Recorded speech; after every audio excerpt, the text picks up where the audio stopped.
the successful cyber attack on the UK would cost 1.6% of GDP. Now, to pop that into context, we spend just over 2% on our armed forces.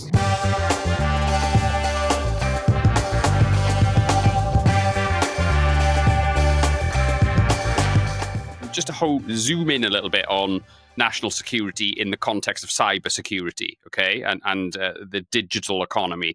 How does the UK compare on the global stage, in your view? So I wrote a report before I left for the government, which they very kindly named after me. The McPartland review, yeah? Yeah. So I didn't want to talk about it from a defensive point of view. I want to talk about it from an economic growth. So it's called the McPartland review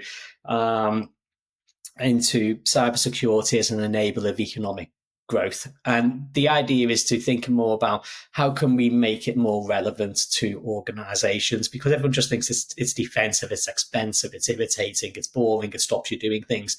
So, and it leads into how well prepared is the UK. So the UK is incredibly well prepared. We're one of the most advanced nations on the planet when it comes to cybersecurity. We're one of the most digitized economies. Ourselves and the Americans are both attacked most because of it.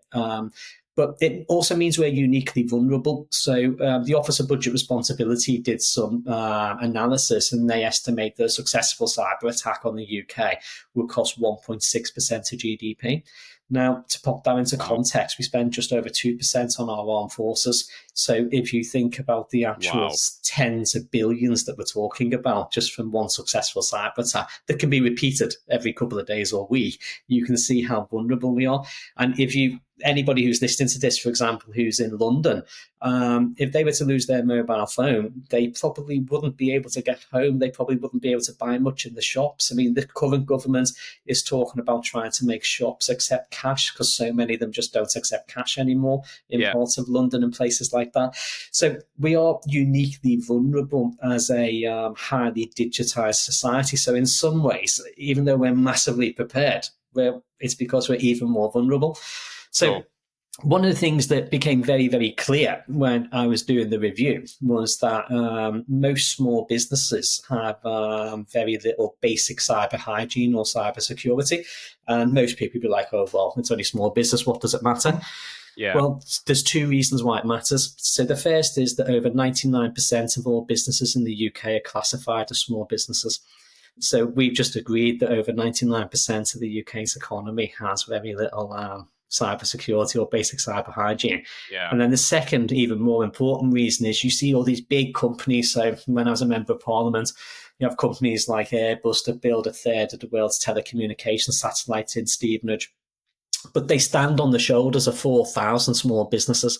So those 4,000 small businesses provide all the components and different bits and pieces, and it goes to Airbus and they put it together. So if you want to attack Airbus and the satellites, you attack a small business in that supply chain.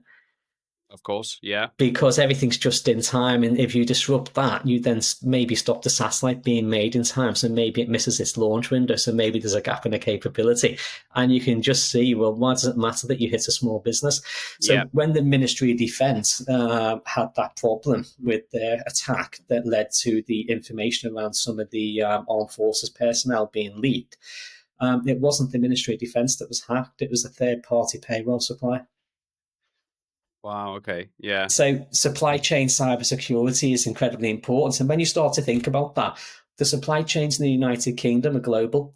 So I'm a volunteer for CREST, which is a not-for-profit, I'm their first global ambassador. So it's a not-for-profit cybersecurity accreditation organisation. It only has about 420 members, elite companies providing the best of the best type of protections. And the UK Foreign Office, European Bank for Reconstruction and Development, and the Australian Foreign Office have just funded a number of CREST camps across 14 countries.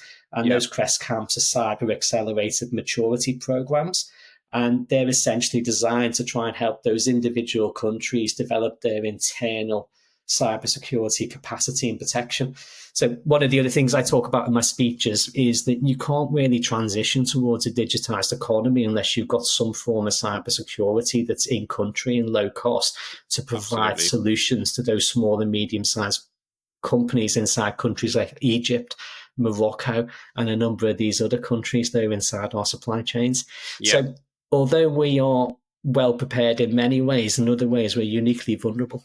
When you think of your cybersecurity posture, you think of your own internal processes and what is directly in your control. You don't think about your supply chain or your IT assets, which is obviously part of your supply chain typically. So it's that is a really good point, especially now. It's a minefield in light of the just in crazy acceleration of AI innovation now and agentic AI, which is changing everything, Stephen, isn't it? Well, Yeah. what's your thoughts on how AI throws a spanner in this works?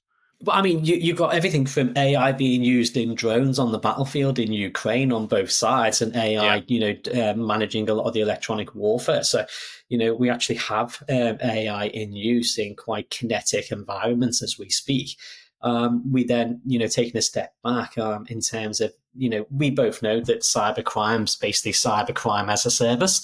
And we've seen that with the attacks on the recent retailers in the UK. And I think AI is just allowing people to speed everything up, because a lot of the attacks are opportunistic, and AI is allowing them to basically put rocket boosters under those opportunistic attacks. And what may have been taking 100 days, they can probably do in 100 hours.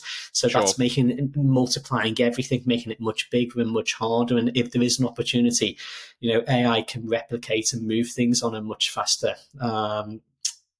glide path, so to speak. So it gets quite difficult quite quickly.